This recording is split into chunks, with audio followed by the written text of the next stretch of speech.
자, 오늘 첫 소식은요. 코스피 5천을 약속했던 이재명 대통령 시대. 아직 40일도 채 되지 네, 않았는데 지금 38일 차인데. 예. 코스피가 연고점을 또다시 경신을 했습니다. 어제 31.83.23으로 장을 마쳤는데요. 코스피 시총이 2,603조 원을 넘어섰고요. 코스닥 시총은 413조 원으로 집계가 됐다고 합니다. 그래서 국내 증시 전체 시총이 3,020조 원을 넘어섰습니다. 애플이 4천전대. 너무 낮은 거죠. 초라한데. 예. 네. 자, 아니 잠깐만요. 이 기사를 왜 가져온 거예요? 아무튼 가고 있다 이거예요. 네, 쭉쭉 가고 이제 있다. 쭉쭉 가고 있다라는 갈 걸 곳이 많다. 보여주기 위한 거고요. 그렇죠. 그럼 네. 뭐 굳이 의미 있는 얘기 한 네. 말씀 드리면은 전 세계 지수 상승률 1위를 기록하고 있는데 올 연초 대비 32.66%가 올랐습니다. 아마도 우리가 경제 성장률 3%를 연말까지 달성하게 된다고 치면 거의 4천에 근접하는 수치까지 가지 않을까라고 예상하고 있는 분들이 많습니다. 이게 왜 지금 중요한 거냐면 사실은 전 세계 증시가 트럼프발 그 무역 분쟁, 관세 분쟁 이것 때문에 분쟁 다- 아니고요. 응? 관세 전쟁이라고 뭐 표현해야 돼요. 관세 전쟁에 전부 다 지금 길을 못 펴고 있는 상황이거든요. 그럼에도 불구하고 한국은 꿋꿋하게 트럼프의 협박을 받아내 가면서도 꿋꿋하게 진행을 가고 있다는 얘기죠. 그리고 이게 이제 아직까지는 우리 개미들이 본격적으로 못 뛰어들었어요. 이 돈 많은 이찍 개미들이 이재명이 들어오면 주가가 망가질 거다라고 생각하고 거기에 베팅을 초반에 했다가 손실을 많이 봤지 않습니까? 그걸 빨리 청산하고 돌아와야 되는데 아직까지 청산이 덜 돼 있는 부분이 있습니다. 정신 들 진짜- 차린 거죠? 진짜 멍충한 거 아니에요? 너무?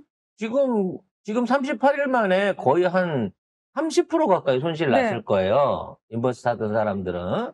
근데 그럼에도 불구하고 아직까지 이게 다 청산이 되지 않고 있다는 겁니다.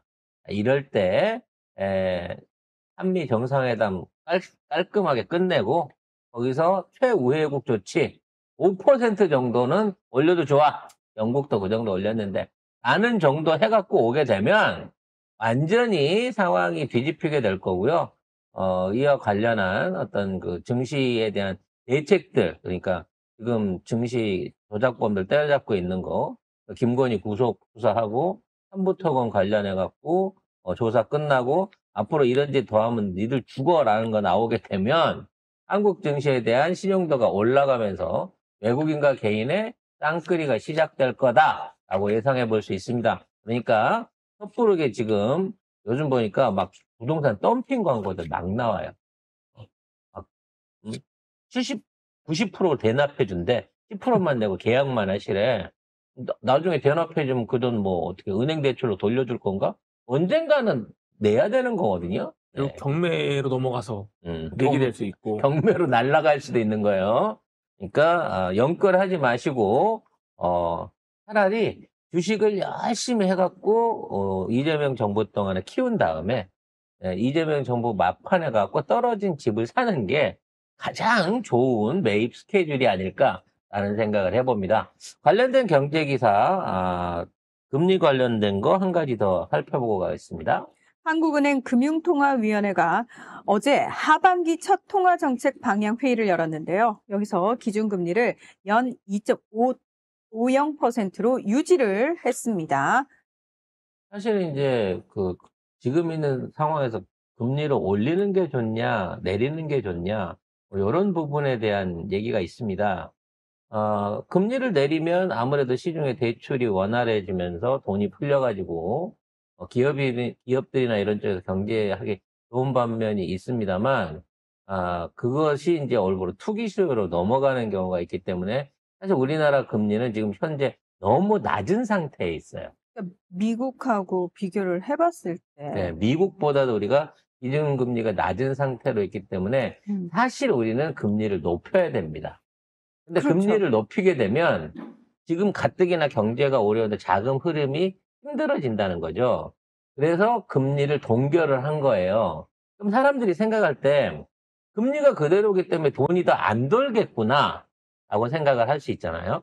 근데 중요한 게 이재명 정부의 부동산 정책이 거기에서 결정적 역할을 하고 있는 겁니다. 즉, 부동산 대출로 넘어가야 될 대출이 사실상 막혀 있다 보니까 이 은행의 여유 자금들이 현재 기업 대출로 전환되는 선순환 효과를 낳고 있다는 거예요.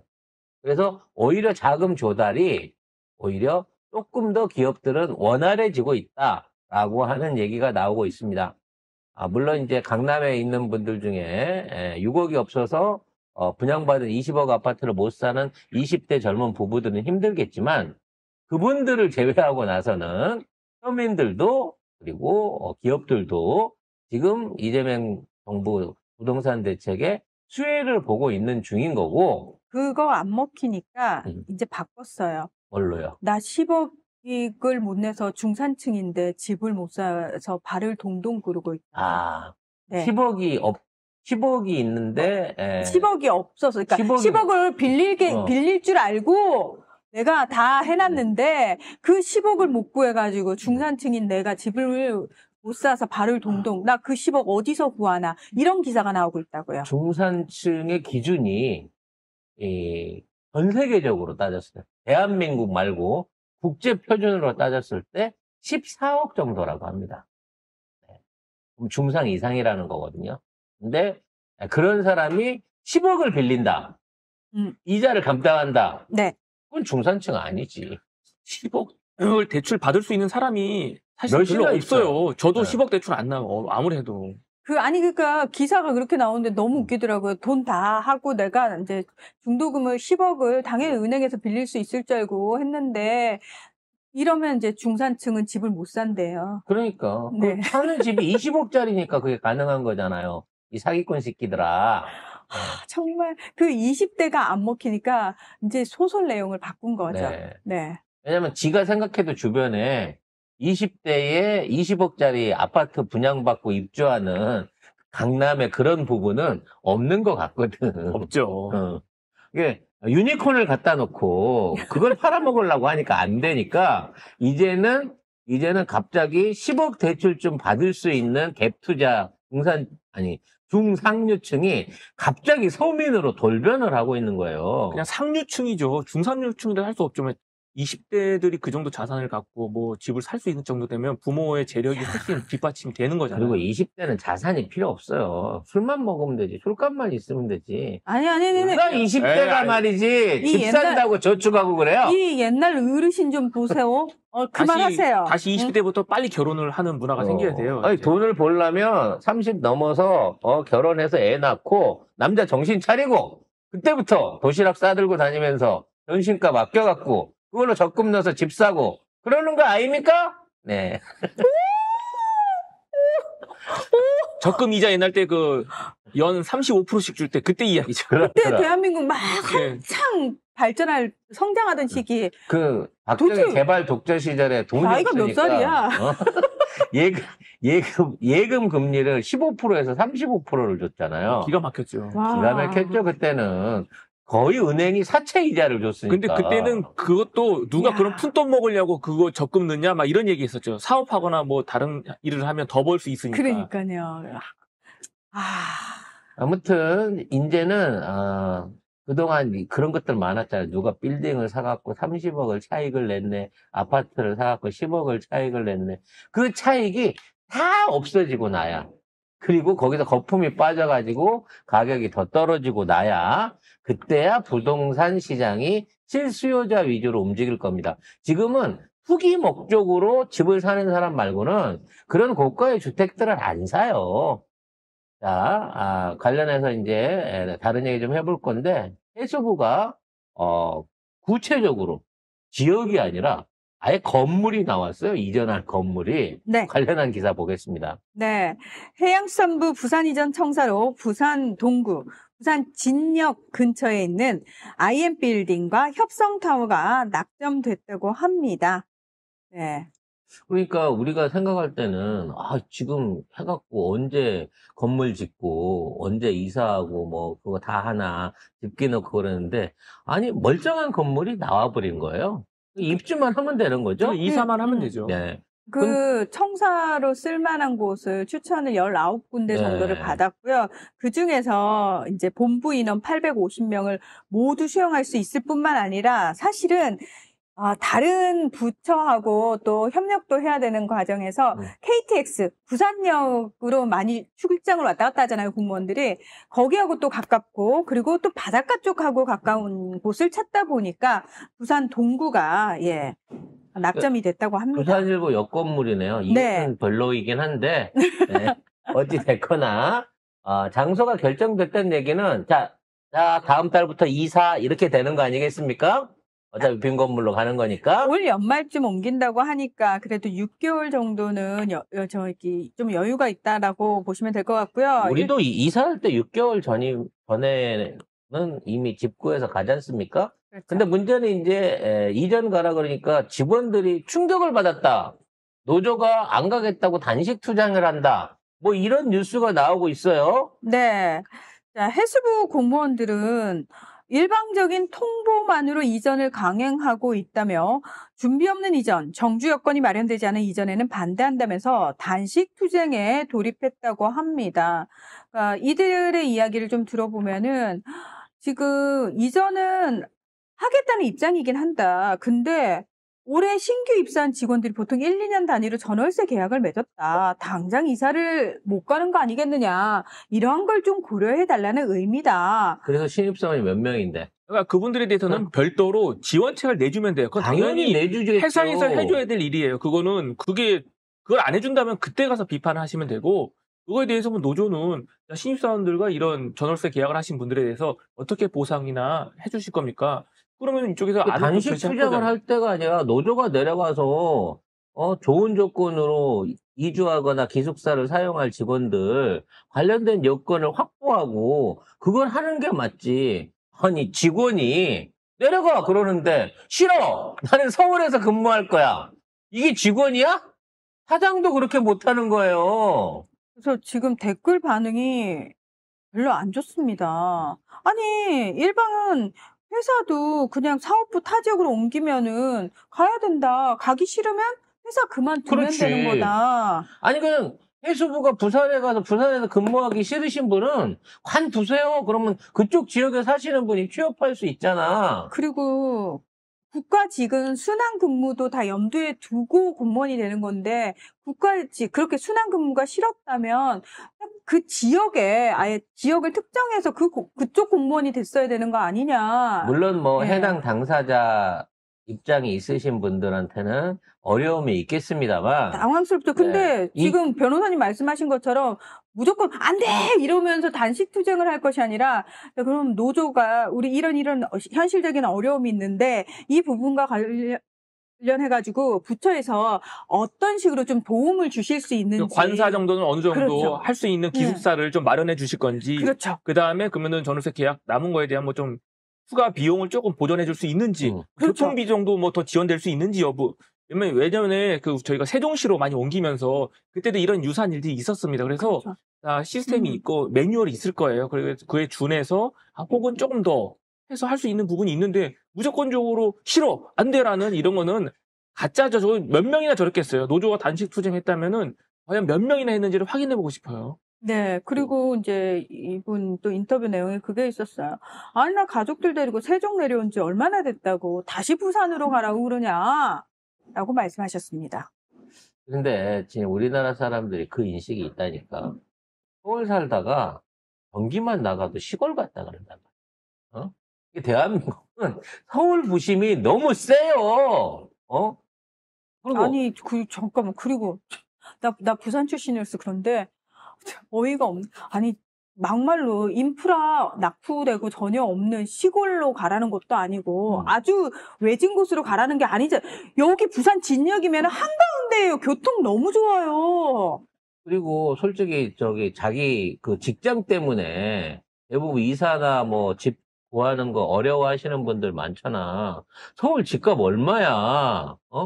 제대로 된 데 살기 힘든데 부산으로 내려가면 오히려 더 환경이 나아질 수도 있잖아. 우연히 길 가다가 누가 인상이 좋다 그러고 저기 LCT? LCT 뭐 분양권이나 입주권 줄지 어떻게 알고 그래? 세종시 내려갈 때도 그때 공무원들한테 분양 특혜 줬잖아요. 그게 할 수 있는. 그래서 공무원분들 그때 내려가시는 분들 다 집값 엄청 올랐잖아요. 그래갖고 이득 많이 봤어요. 그러니까 차라리 그런 방식으로 실리를 찾을 방법을 하셔야 된다는 거예요.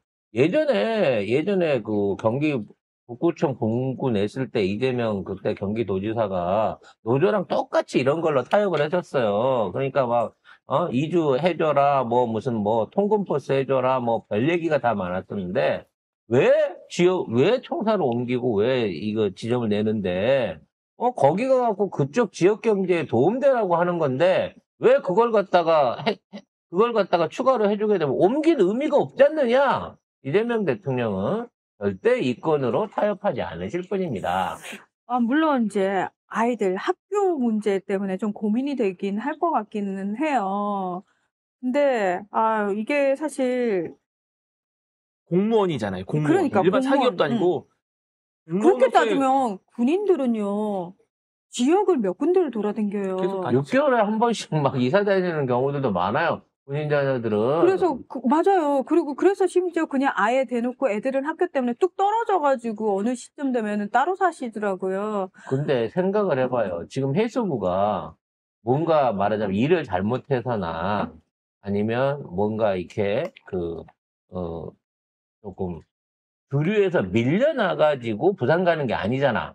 지금 앞으로 해수부가 우리나라 국가경제 중심이 돼서 북구 그렇죠. 항로를 열겠다고 하는 거잖아. 그렇죠. 그러니까 그 내각도 순위가 있잖아요. 뭐 법무부, 행안부 이렇게 순위에서 해수부는 굉장히 낮은 순위인데 현재까지는 사실은 뭐 별거 없었어. 약간 쩌리 취급을 당했지만 이제 앞으로 국가 정책이나 지원이 이제 해수부가 북극 항로 개발을 위해서 집중될 거라고. 얼마나 이게 큰 기회인데 그만두려면 빨리 그만둬. 지금 많은 분들이요. 예.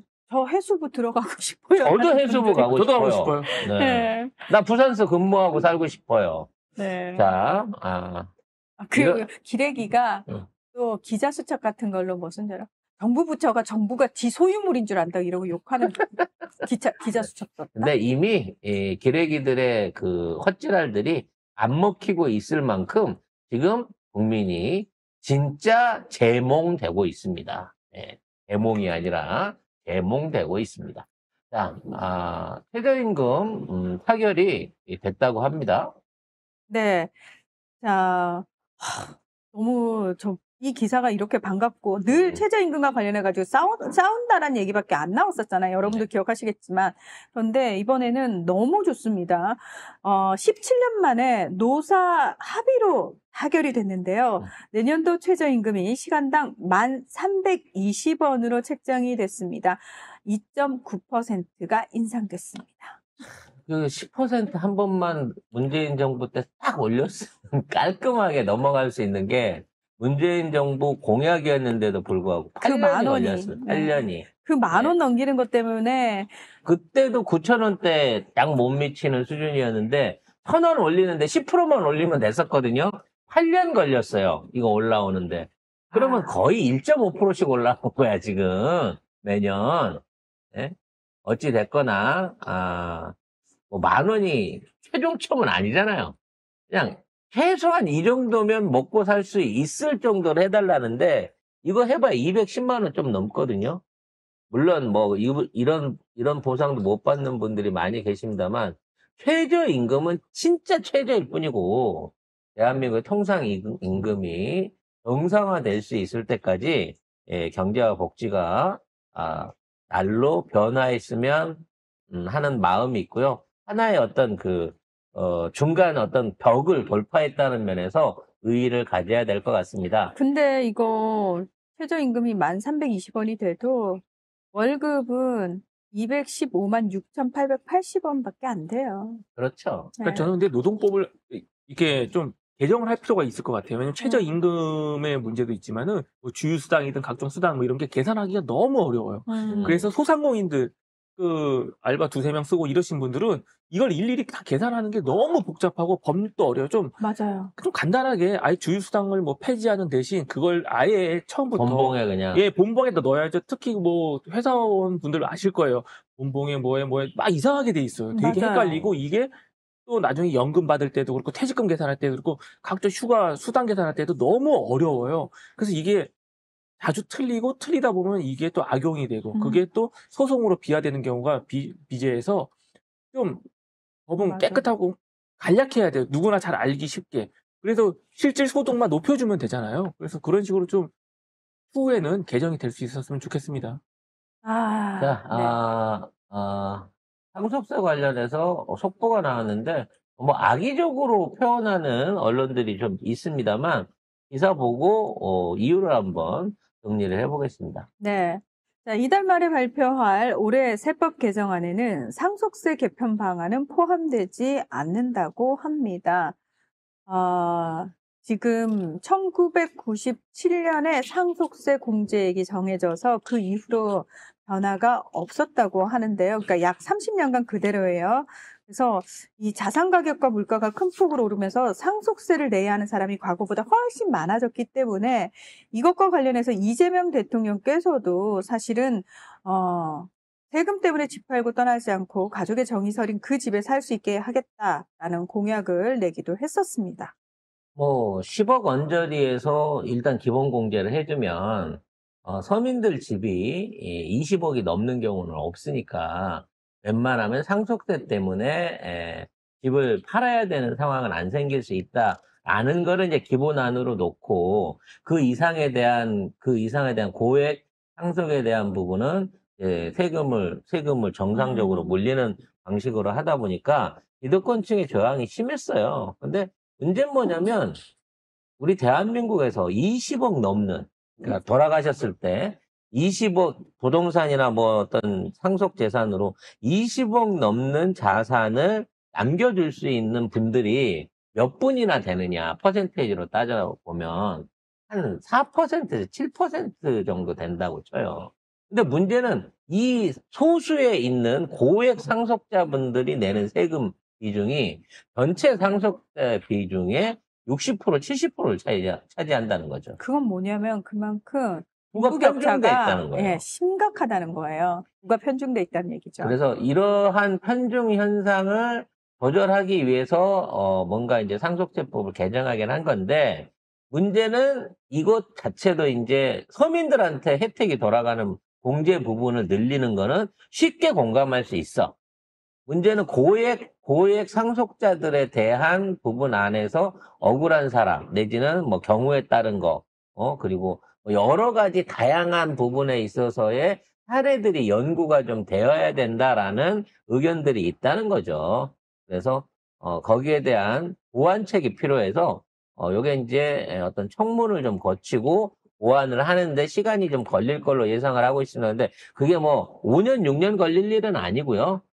늦어도 내년도에는 법안이 어느 정도 정리돼서 올해는 힘들어요. 남은 6개월 안에 그거 하기는 힘드니까 내년 안에 법안이 정해지면 공고를 거쳐서 내후년부터는 변화된 상속세법을 받을 수 있게 될 것 같고 아까도 말씀드렸다시피 서민을 위해서 20억 정도 이상 되는 주택에 대한 기본 공제액의 상승에 대한 부분은 아마도 대통령령이나 일부 개정안을 통해 갖고 빠르게 공포가 될 것으로 알려져 있습니다. 이렇게 서민에 대한 부분에 대해서는 어떤 형태로든 개선된 세법을 적용받을 수 있으실 거다라는 부분을 설명을 미리 드리겠습니다.